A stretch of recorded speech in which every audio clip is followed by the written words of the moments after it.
Shudder dropped a new babysitter horror flick called Spoonful of Sugar recently. I caught up with it this weekend and couldn't wait to start writing about this demented little gem. Here it goes.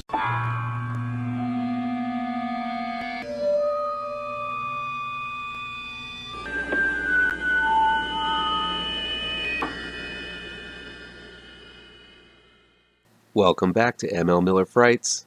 I'm ML Miller. Before we begin, please do me a favor and punch that like button down below. Share this video with all of your social media addicted pals. Click subscribe to this channel and ring that bell for notifications. Spoonful of Sugar is new streaming on Shudder. It's directed by Mercedes Brice Morgan and written by Leah St. Marie. In need of a new nanny for her child Johnny, played by Danilo Cavetti, Rebecca, played by Kat Foster, interviews Millie, played by Morgan Saylor, a seemingly innocent and naive young woman who immediately seems to form a bond with Johnny. While Kat attempts to finish her next novel, her distracted husband, Jacob, played by Miko Olivier, busies himself with carpentry in the backyard. This leaves barely enough time to watch over Johnny, who suffers from various allergies and other sensitivities, which cause Johnny to have violent outbursts. Millie seems to have a soothing effect on Johnny, but Millie is not exactly what she seems. Addicted to microdoses of LSD for her own mental illness, she begins giving her doses to Johnny, which seems to have a positive effect on him, at least in Millie's opinion.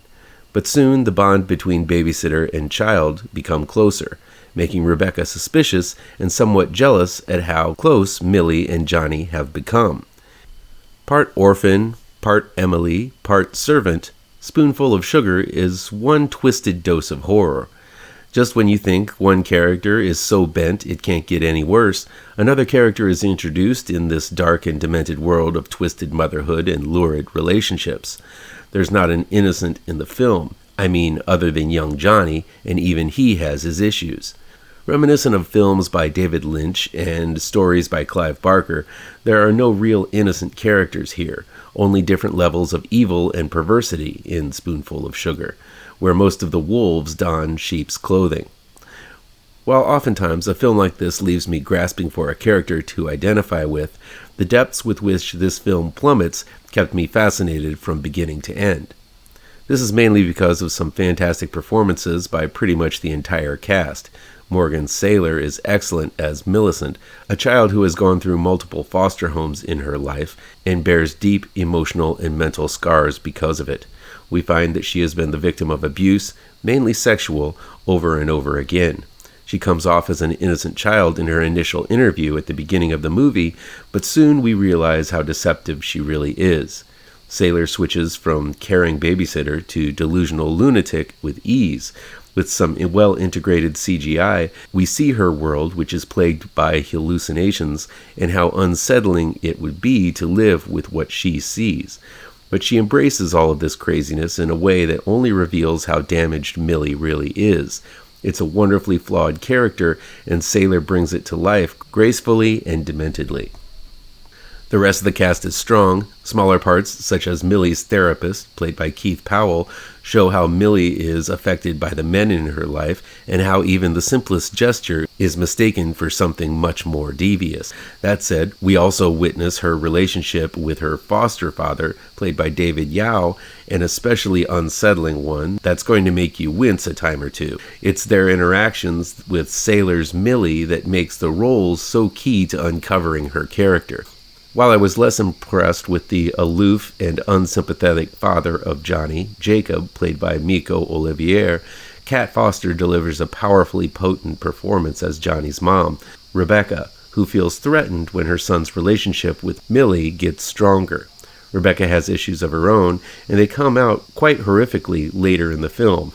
All in all, this is a superbly acted movie full of deliciously damaged characters.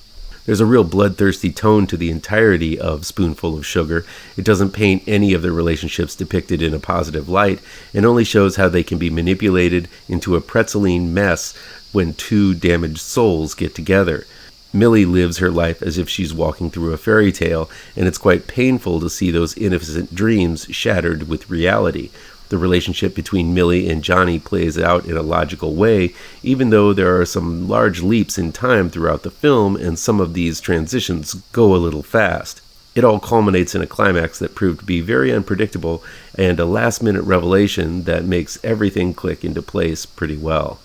I liked Spoonful of Sugar quite a bit. The insanity on display is extremely disturbing and sometimes hard to watch, not because of the gore, though there is some, but how raw and honestly damaged these characters really are when they let their guard down. Spoonful of Sugar is a psychologically thunderous and wonderfully unpredictable little movie. If you enjoy trips into the most bent of minds, this one's for you.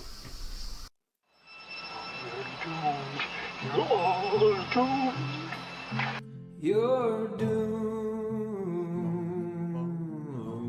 to live the life you're meant to be, stuck inside your reality.